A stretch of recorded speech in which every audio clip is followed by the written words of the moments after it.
Yo, man, let us know how you got into the music and what age did you feel like uh, this may be something that you want to do professionally? I got into it around when I was 12, like actually getting into the music shit. But I mean, I kind of fell in love with it around like 10. Okay. And I think that's kind of the age a lot of people say, which is, makes sense because you grew up listening to music. But once you get to that certain age, you kind of want to get into it. And for me, originally, it was classic rock. That's what I heard a lot on the radio. My dad would take me around, pick me up in his car, and I hear classic rock. And then I remember one time I heard 50 Cent on the radio. I heard Kanye on the radio, and I didn't know what rap was. And I immediately just fell in love with it. And then a couple years later, like 12, I was like, I want to do this. Yeah. And then that's kind of when it just went on from there. I remember I just made a bunch of mixtapes every year trying to improve, but yeah, it didn't come until a couple years ago, probably like 2018, when I started to actually release my stuff into stores and stuff like that. Because I was always a kid that didn't, have a lot of confidence in my music. But yeah, around 12, I'd say. That's freaking awesome, man. Because I don't know how you are, how old you are. I imagine you're somewhere in maybe early to mid 20s, 22. 22, early 20s. Okay. So within 10 years, you've gotten yourself established, Yep. you've gotten yourself into stores, and you've gotten yourself a gold record. Yes, sir. That's fire, bro. Yeah, and I like to tell people all the time, man. It's not about when you start. It's all about how you are right now at this very moment. So I've known people that started 2 years ago, and I hear the music now, and I think, wow, you're fucking amazing. You know what I'm saying? And I Right. hear people that are 2 years, and I think they need a little work. But either way, it's like it doesn't matter. 10 years, 2 years, and I look at it that way, and that's how I improve every year, and I feel like that's what's gotten me better. Like even right now, I feel like 2 years from now, I'm gonna look back at now. I'm gonna say, shit, I know I improved, and then look at this. So Facts. that's kind of the way I look at it every year.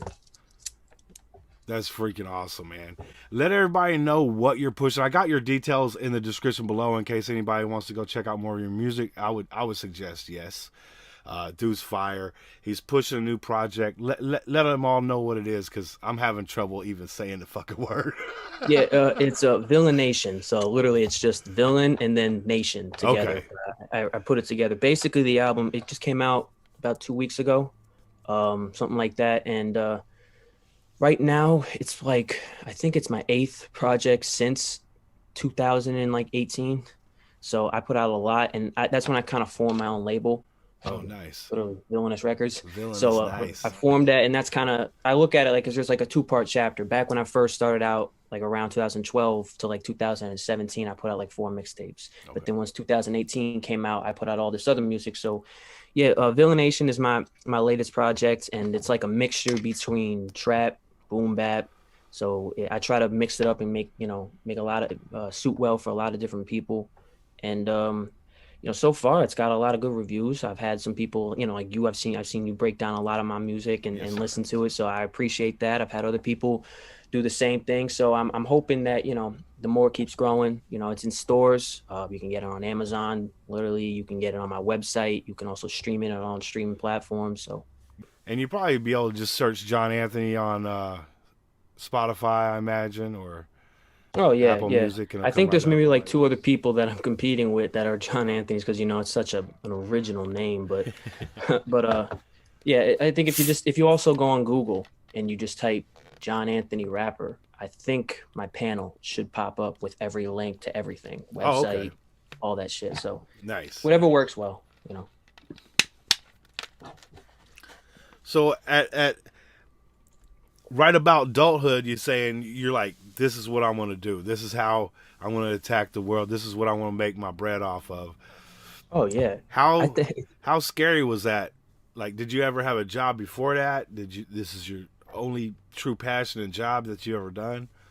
I've had in between like this past decade, I've had probably a lot of jobs, but I've never see here's the thing. Every job I've had, every time I left it was because of this. And that's something I really don't advise people to like look at. But if this is your life, that's what you do. And the reason I left a lot of my jobs because of this is like I only get Saturdays to record. And I'll tell Oh, you why, because I live right now with my parents, unfortunately. I'm trying to, save up to get a good place, but they facts. don't know that I've been doing this for over 10 years. Oh, wow.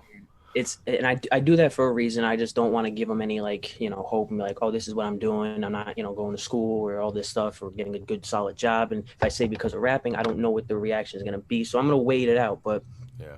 every job I've had in between, they would want me to work weekends and they go out Saturdays, Sundays, right? So I use those times to record my music. And when I can't do that, I'll go in my car and I'll record the music. So there's a lot of different ways I'll do it. But yeah, a lot of the jobs I've had, I had to leave because of it, because I just felt like they were pushing me to a point where it's like I can't get my music out there. And if I wanted to make an album or something, I need to record this shit, Yeah. because this is what I really want to do.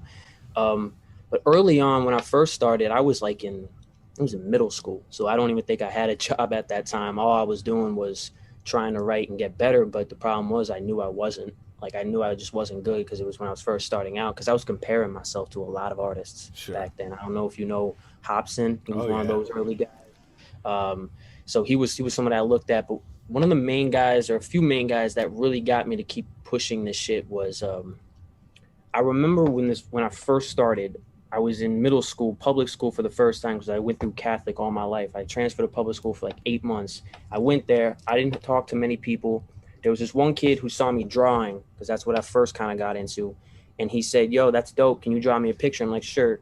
And he said, "Draw me a picture of Eminem." I didn't know who the hell he was. I didn't know. I never knew what You're that like, was. I'm like, all right, fine. I go home.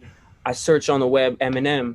I get the candy. I'm like, all right, fine, fuck it. Eminem the rapper. I get the actual rapper, the candy. So I was like, all right, I don't understand what the hell this guy the wants from rapper me. of the candy. Finally, I finally I get a pull up this guy, and he's white guy. In my head, for about a couple of years, I knew what hip hop was, and I always thought it was predominantly black. So I was like, this might not be something I can get into. I saw this guy. I'm like, all right, he's a rapper. He looked like he's like a fucking singer from like Linkin Park or some shit. So I click on his music and I start watching. And like, holy shit, this guy is like incredible. So Right. I ended up drawing the picture, but then like for 2 straight weeks, I just kept listening to his shit. And then from his shit, I ended up listening to 50 Cent. And he was one of the first albums I ever bought. As a matter of fact, I actually probably have it behind me. But Get Rich or Die Trying, first ever hip hop album I ever got. That's And then lit. from 50, Dre, and then kind of just so on and so forth. And that's kind of how the elements got put into place for me to kind of get better over the years. Is when I started listening to all these, you know, other artists and stuff like that. So that's dope because I was going to ask you who influenced your music, and Right. you're letting us know that Hobson and M and Fitty. Were there any others that played a part? There's like two ways I look at it. When I first started out 2012, yes, Hobson M 50 was huge for me. Kanye was obviously a big popularity, and I think even an early Drake kind of got into there. So like there was a lot of like the newer artists that were around that time who've been doing it for 10 years. But then there was like another part of me where I was doing the style of music that I can get from those guys for like 5 years. And then like once 2016 happened, or 15 it might have been, I quit rap. I was done because I was done with how my, everything was sounding. It just didn't sound good. No. And then that's when a buddy of mine came over my house and showed me a dude named Logic. Mm. And again, the same way I looked at Eminem, like, oh my God, this guy's a white rapper and he's dominating. Logic at the time in 2015, same thing, white rapper, and he was dominating. I was like, man, I want to be just like that. So when I heard him, I was like, I got to start taking this shit seriously. And around that time, 2016, is when I started collecting these things and listening to them.